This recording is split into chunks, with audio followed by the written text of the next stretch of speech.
দিদি যা করছে সত্যি কথাই, যারা মানতেছে সত্যি উপলব্ধি হইতেও আছে, এটা নতুন করে কি বলা কিছু না। কিছুটা আমাদের চেষ্টা তো আছেই, 100% আছে, কিছুটা কর্মফলও আছে। কর্মফল কিন্তু আমার ঠাকুরে নিব না, তারপরে আমার মা বাবাও নিব না, কেউ নিব না। ভগবান কোনোদিন কর্মফল নিতে পারবো না। ঠাকুরের ছেলে মেয়ের যত ইসে আছে তাদেরও কত ভুলভ্রান্তি হয়েছে, ঠাকুর যদি কোনোদিনও খণ্ডন করে নাই। তার যেই কর্ম সেই ফল পাইছেই কিন্তু ঠাকুরের সন্তানরাও পেয়েছেন। ঠাকুর মানব রূপে আসছেন, ভগবান উনি কিন্তু মানব রূপে আসছেন অবতারিত হইয়া। তো ঠাকুর আমাদের কর্মফল নিতে পারবো না। হ্যাঁ, কী করতে পারবো বলতো? আজকে কর্মফল খারাপ, আমার গ্রহ খারাপ, আমি যদি ঠাকুরকে ধইয়া ঠিক মতো ঠাকুরের কথা মতো চলি, আমার সেই জায়গার গ্রহ কাটবো, কর্মফল খণ্ডন হইব, কিছু কিছু হইব, পুরাটা হইব না। কিন্তু আমি যদি অ্যাকুরেট করতে পারি, সত্যি ঠাকুর কাছে ব্রাহ্মণ সৃষ্টবিধি করতে একদিন যদি করি 3 দিনই পারি না করতে। ব্রাহ্মণ তো কোনটা? একদম ভোর টাইমে, বুঝছো, সূর্য ওঠার আগে। তো ওই টাইমে ঠাকুর প্রত্যেক দ্বারে দ্বারে, শ্রীকৃষ্ণ এরকম, ভগবান শ্রীকৃষ্ণ এরকম প্রত্যেক দ্বারে দ্বারে মানে প্রত্যেক ঘরে দুয়ারে দুয়ারে যাইতেন শ্রীকৃষ্ণের সময়ে। ঠাকুরের সময় ঠাকুর এরকম প্রত্যেক ভোরবেলা সে তার ব্রাহ্ম মুহূর্তে সবার ঘরে ঘরে যান। যদি গিয়ে আমার দরজাটা তুলে না পান, আমি ইষ্টবিধি না করি, তাহলে ভগবান যদি আমার দুয়ারের থেকে ঘুরে যায়, আমার কি মঙ্গল হইব না। তো ওই জিনিসটা আমরা জানি, আমি ঠাকুর ধরাতে এই জিনিসগুলো জানতে পারছি, তার জন্য চেষ্টাতে আছি, করি না একেবারে পারি না। ঠাকুরের সামনে মিথ্যা কথা বললে মহাপাপ, পারি না করতে, চেষ্টা করতে আছি। কোন সময় 1 মাস করি, তারপর হঠাৎ আবার শরীর খারাপ, পারি না। তার মানে কিছুটা আমাদের কর্মফলে গ্রহর কি চায়, কিন্তু আমরা তখন জোর দিতে লাগবো মনে না রে। আমরা যে সবগুলো ধরছি, আমার সবগুলো কাটে, তো আমার গ্রহ কাটে, আমার খারাপ কিছু কাটে, এটা আমরা জানি, কিন্তু করতে লাগবো। আচার্যদেবের কাছে যে এই যে মানুষ এত নিবেদন নিয়ে যাইতেছেন, আচার্যদেব কি কন, আমি কি ভগবান নাকি? আমি তো আপনাদের মতন মানুষ, আমি কি বলবো, কি উপায় দেবো বলেন?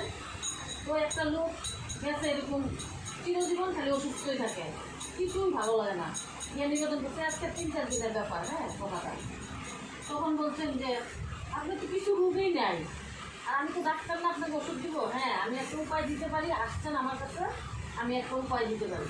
তখন বলছে যে আপনি প্রত্যেক দিন সকালে উঠে ইষ্টভীতি করে সবার ঘরের দরজা নক করে রাখবেন, একটু খুললো দরজা, খোলার পরে সবাইকে জয়গুরু দিবেন, দাদা বা দিদি বেরোলো তো জয়গুরু দিবেন, দিয়া আপনি চলে যাবেন। তারা যদি বসতে না, আমি বসবো না, আমি অন্য দিন আসবো, হয়ে যাবেন না, আবার আরেক ঘরে দেবেন। এরকম করে আপনি করতে থাকেন কিছুদিন, এটাই আপনার মেডিসিন। কী করলো, মুখটা আইসা সেটা এই করা আরম্ভ করলো। করার পরে করতে করতে 15 দিনও লাগে নাই, উনি এত সুস্থ হয়েছেন। গিয়ে আচার্যদেবের কাছে গেলেন, দেওয়ার গিয়া করলেন, আজকে দাদা আমি তো এখন সুস্থ, আমি এইগুলো করছি, আমি সুস্থ। তার মানে তাহলে দেখো কী বুঝাইতেছেন, আমরা কত সন্দেহ প্যানিক নিয়ে আমরা থাকি, আমাদের কী হয়ে গেছে, আমাদের কী হয়ে গেছে, ডাক্তারের কাছে যাই, ডাক্তারও ভালো করতে পারে না। মনের রোগ কিন্তু কোনোদিন ডাক্তারও ভালো করতে পারবো না। আজকে গুরুর কাছে গিয়ে আমরা সমাধানটা কেন পেলাম? কত গুরুর প্রতি আমার ভক্তি বিশ্বাস অটুট আছে, যে আমার গুরু যা করবো তাই হইব। আমরা এই বিশ্বাসটা নিয়ে, ভক্তিটা নিয়ে যাই, তো যার জন্য আমাদের সাকসেস হয়। আর সত্যি যাইতেও লাগে। আমরা গুরু গৃহে যে পারে সে তো মাসে মাসে যায়, যে না পারে বৎসর একবার হলে যাইতে পারে।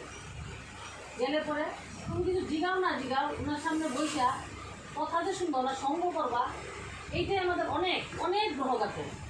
যারা গেছে তারা প্রমাণ পেয়েছে। আজকে কয়েকদিন আগের কথা, শিখা গিয়া ছেলে মেয়ে নিয়ে কী বুবা বুঝলো, আজকে শিখা গিয়া ছেলেগুলো কতটুকু শান্তি পাই আসছে। আমরাও যাই, আমরাও এরকম পাই আসছি, আমরাও ফল পাইছি। যার জন্য ঠাকুর কষ্ট পানতে আমাদের, ঠাকুর কেন আসছেন ভরা দামে? আমাদেরকে বাঁচায় রাখার জন্য, আমাদেরকে রক্ষা করার জন্য উনি আসছেন। উনি বহুত কষ্ট করেন আমাদের জন্য। আমরা একটা ভুল করি, সেই ভুলের দায় উনি নেন। আমরা একটা অন্যায়ভাবে চলি, সেই অন্যায়ের দায় উনি নেন।